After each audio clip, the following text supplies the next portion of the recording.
Hi folks, welcome to the Prepared Homestead. This is Travis. Thank you all for stopping by to watch. Cold here.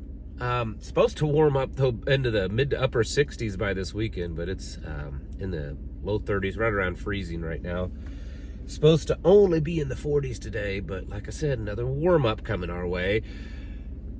I want to talk to you about, yes, more of this stuff going on in Russia and Ukraine, but from a different angle or a different topic and related to it.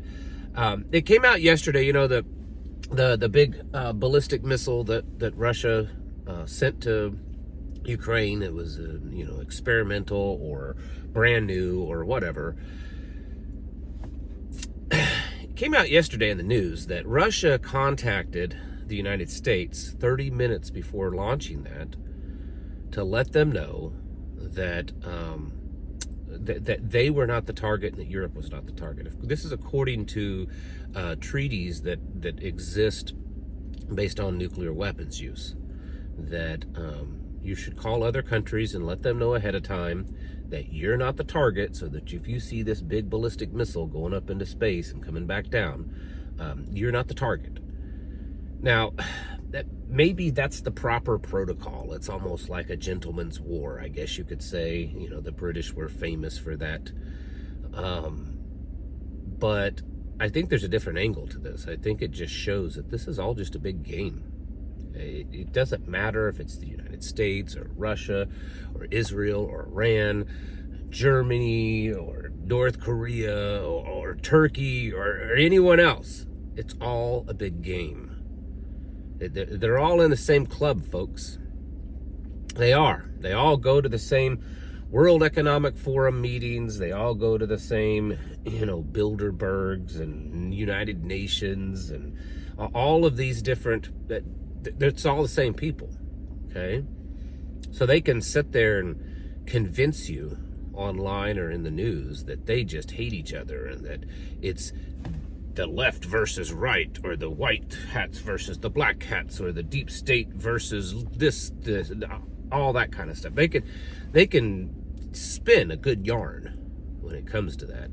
But I'm telling you, they're all on the same team. They're all playing the same game.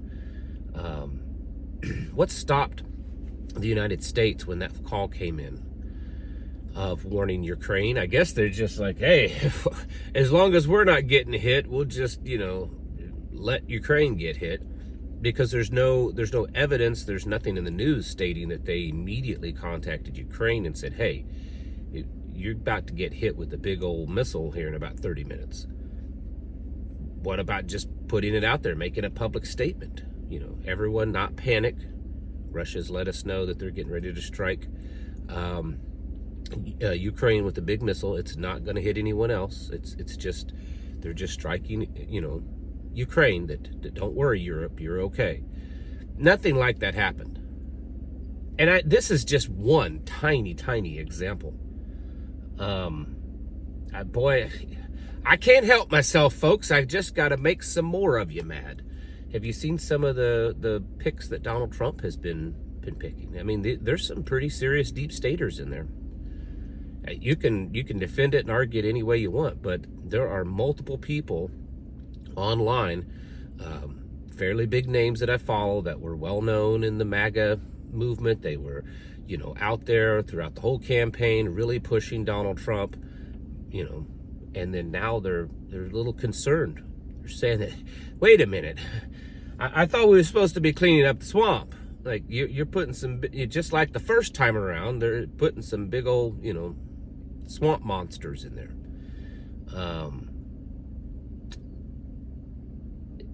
We've used the term many times. I have many other, it's two sides of the same coin, two wings of the same bird. And we all sit there and say, yeah, that's right, until it comes down to, making your mark for an election or something like that. And you're like, oh, wait a minute. It's kind of like siblings in a way. You can pick on your brother all you want. That's okay. But boy, let someone else pick on him. And that's how we are with politics. Oh yeah, the left and the right, they're the Republican Party, 6 months from now, most of you folks that were, die hard, gotta get out there and support Donald Trump. 6 months from now, people will be complaining, talking about how the GOP's just, they're failing, and they don't listen to us, they're just a bunch of rhinos and stuff.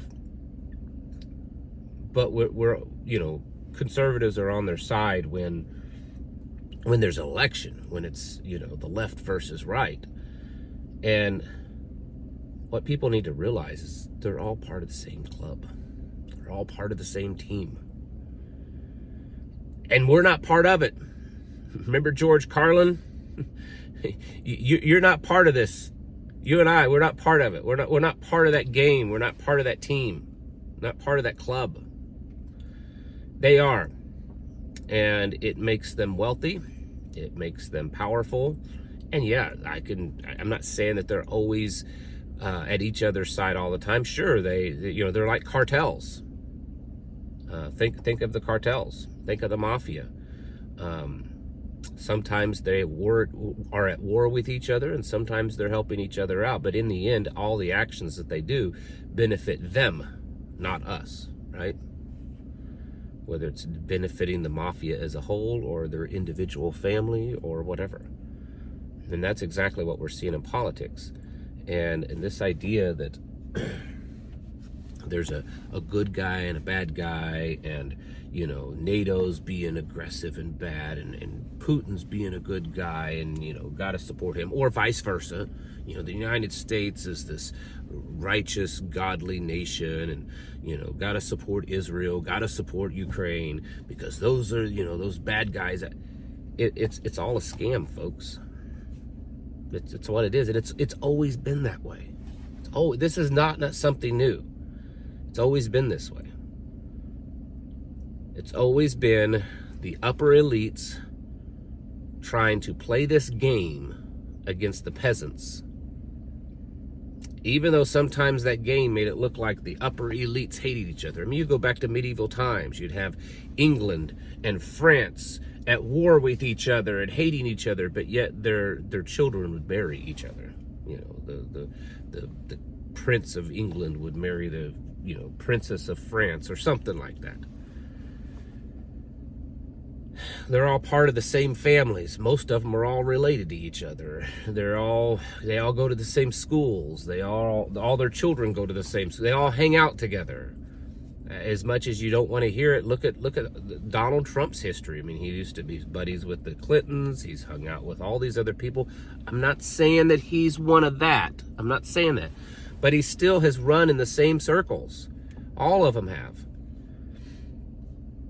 And at some point, the people need to wake up and realize that all of those people, it doesn't matter if they're the left or the right, the Republicans, the Democrats, what it doesn't matter whatever, label that you stick on them. They're not for us. They're working against us. They're working for corporations. They're working for the bank lobbies. They're working for certain special interest groups. They're working to increase their own wealth, their own power. They're not up there for you and I. They're just not. Every once in a while, they'll throw us a bone, right? They do it on the state level. They do it on the federal level. Every once in a while, they'll pass some law that, that their party will love. Oh, here, yeah, we got that passed. Oh, yeah, that's great. But they don't tell you about the 15, 20 other bills that they passed that's taken rights away from you, that's increased your tax burden, that's shifted wealth from you to them. They don't tell you about that kind of stuff, because it's all a game. It's all a club. And you're not part of it. Honestly, when you look at it, this probably should be one of the biggest reasons why we should all be preparing. It should have been that way forever. And, there's always been a few people awake to this, but I think more and more people are waking up to it. I think the internet, as much as I think it has definitely very evil components to it, I think that has helped. I think that's also why they want to censor and control the internet. But we have to realize this truth. Stop putting our faith in men, like Jeremiah 17 and Psalm 118 say. Stop putting your faith and trust in men, because they're not going to save you, folks. Figuratively, literally, spiritually, physically, whatever. They're not going to save you. And we've got to stop this worshiping of man. You can sit there and argue till you're blue in the face and tell me, oh, no, I'm not worshiping a man. Some of you are. And you can be mad at me. You can unsubscribe. It's whatever. Truth hurts sometimes. Doesn't mean you can't point out, hey, this guy's doing some good things sometimes. That's fine. But this worship of a man, of a party, of a whatever, you're good. It's setting yourself up for failure and disappointment.